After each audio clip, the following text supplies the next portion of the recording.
중학교 1학년 수학에서 자 우리의 엔트로피 학습법에 대해서 설명해 드리도록 하겠습니다. 그러면 뭐 여러분들의 이해를 돕기 위해서 중학교 1학년 수학 교과에 제일 처음 나오는 개념이 소인수 분해라는 것 자체는 사실은 이것보다 명확하게 해두고 들어갈 필요가 있는 게 소는 소수를 의미해요.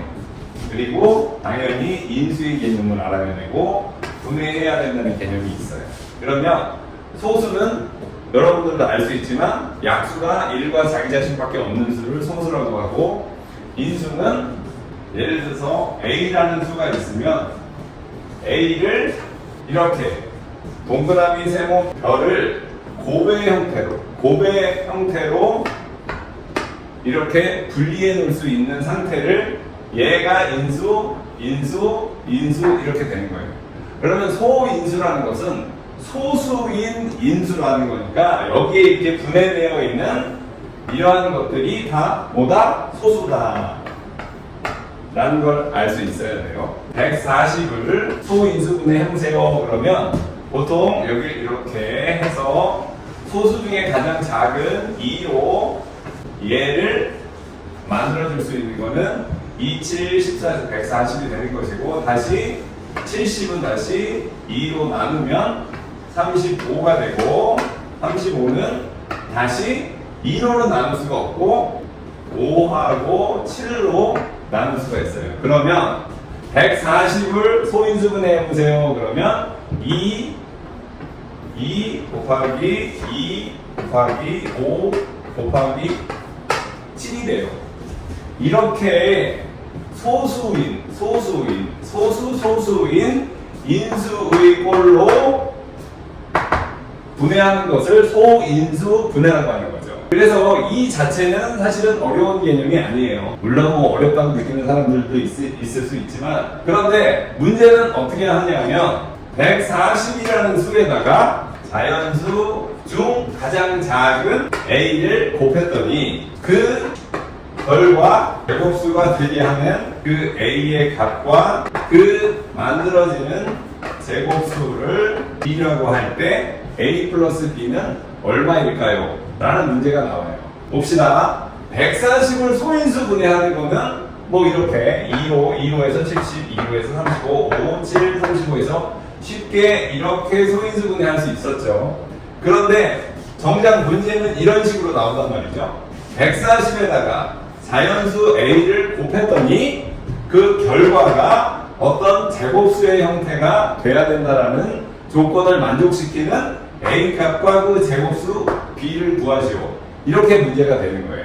그러면 소인수분해 자체 이걸 하는 거는 어려워요, 쉬워요? 이건 쉬워요. 그런데 이걸로 이 문제를 해결하는 거는 전혀 다른 이야기가 될 수 있어요. 그런 예를 들었는데, 코끼리 알아? 그러면 대부분의 아이들이 코끼리 알죠. 그렇지. 그러면 코끼리 발톱 알아? 그러면 코끼리가 발톱이 있나? 그렇게 뭔가 약간 퀘스천이 생기는 거예요. 근데 소인수분해도 마찬가지죠. 소인수분해 이렇게 하는 거야 라고 보통 이야기를 해주면 140을 가지고 소인수분해 이렇게 하는 거는 한 절반 정도의 학생은 충분히 할 수 있어요. 근데 여기 조건이 더 붙어서 140에다가 자연수 A를 곱했더니 그 결과 제곱이 되는 수, 어떤 수의 제곱의 형태로 수가 이루어지도록 하는 그 A 값과 B 값을 구할 때, 여기서의 목표는 뭐냐면 2의 제곱 곱하기 5 곱하기 7이 140을 소인수 분해한 결과였잖아요. 이 결과 중에 여기 나오는 소인수를 제곱수로 만들기 위해서는 여기는 제곱이 있지만 2 곱하기 5 곱하기 7 이게 전체가 제곱이 돼야 되니까 여기도 제곱이 되고 여기도 제곱이 되고 여기도 제곱이 돼야 돼요. 그러면 원래는 2의 제곱 5 곱하기 7이었지만 제곱수를 만들기 위해서는 2의 제곱 곱하기 5의 제곱 곱하기 7의 제곱이 돼야 2 곱하기 5 곱하기 7의 전체 제곱수를 만들 수 있어요. 따라서 140에다가 뭘 곱하냐 하면 5 곱하기 7을 곱해줘야지 5의 제곱, 7의 제곱 형태가 되는 거죠. 그래서 이 문제를 만족시키게 하기 위해서는 5 곱하기 7, 즉 35를 곱해야 하는 것이고, 35를 여기다 곱하게 되면 이거의 제곱수는 뭐가 될까요? 5, 7, 35 곱하기 2하면 70이 되죠. 그래서 이 제곱수는 뭐 70이 되는 거예요. 그래서 문제는 A 더하기 B니까 이거는 70 곱하기 35. 왜? 70 더하기 35 아닌가요? 70 더하기 35. 이것은 105라는 정답이 나오는 거죠. 좋은 질문이잖아요. 비몽사몽해요. 그래서 어쨌든 소인수 분해라는 개념은 마치 코끼리 같은 개념이야. 그렇게 어렵지 않게 받아들일 수 있는 개념인데 구체적으로 이렇게 문제화되는 그런 내용들은 사실은 이 안에서 140에다가 뭘 곱했더니 제곱수가 돼? 뭘 곱한다는 것 자체는 부담스러운데 제곱수가 되게 만들어야 된다는 것 자체가 더 부담스러운 이야기가 되는데 그럴 때 소인수분해를 이해하고 있는 사람은 이렇게 소수들의 곱으로 분해된 것이니까 제곱수 만들려면 적어도 짝수승으로 이게 돼야 되고 여기서 문제에서 제일 작은이라는 의미가 있으니까 이게 만약에 여기가 4승이 되거나 6승이 돼도 제곱수로 만들 수 있죠. 당연히. 그렇지만 그 수가 엄청 커지게 되는 거죠. 제일 작은 거는 제곱수로 할 수 있는 소수의 개념이 여기서 들어가야 되는데 공부를 하다 보면 이 정도 소인수분해의 가장 기본적인 메커니즘을 이해하는 거는 할 수 있었지만 거기서 한 걸음 더 들어가서 이런 문제화된 형태에서 정신줄을 놓지 않고 끝까지 파고들어서 정답을 찾아내는 데는 사실은 그냥 일반적인 노력만 가지고는 안 된다는 거죠. 내가 어떤 내용을 이해했는지 이해하지 못했는지도 사실은 명확하게 구분되어지는 건 아닌 것 같아요. 그래서 제가 말씀드리는 것은 엔트로피라는 얘기를 하는 게 이게 우리가 가지고 있는 에너지가 사실은 점점 충전이 돼서 호수로 가지고 이제 물총을 만들어서 쏘는데 그게 호수의 수압이 세지면 세질수록 우리가 예를 들어서 뭐 세차를 하거나 청소를 할 때 훨씬 더 지저분하고 약간 더러운 것도 수압이 세면 충분히 다 쓸어낼 수가 있어요.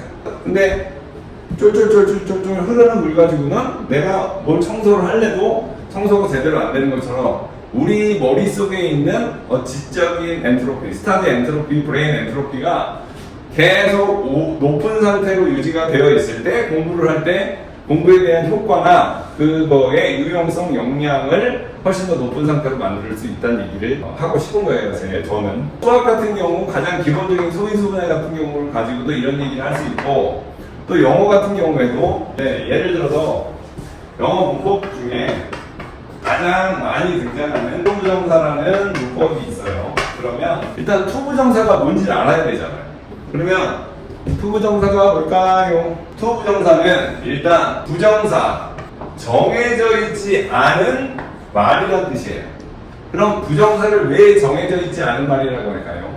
왜냐하면 투부정사는 기본 형태가 투 플러스 동사 원형 이런 기본 구조를 가지고 있지만 동사가 들어갔음에도 불구하고 이 투부정사는 명사로, 형용사로 또는 부사로 품사가 변화돼서 사용될 수 있는 거예요. 그래서 부정사라는 것이 이렇게 원래는 동사처럼 생긴 것이 명사, 형용사, 부사로 변화하면서 사용할 수 있다는 것 자체가 여러분들이 엔트로피로 이것을 이겨낼 수 있어야 돼. 이런 개념들. 예를 들어서 1층, 다음에 2층, 다음에 7층. 이렇게 되면 사고가 1층이야, 2층이야 이거 되게 단순하고 쉬운데 갑자기 7층이면 어이?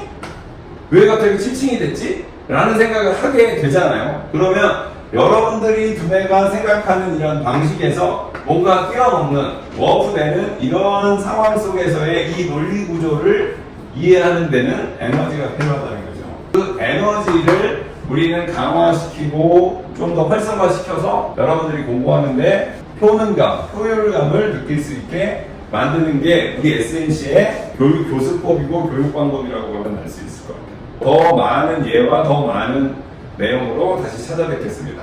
감사합니다.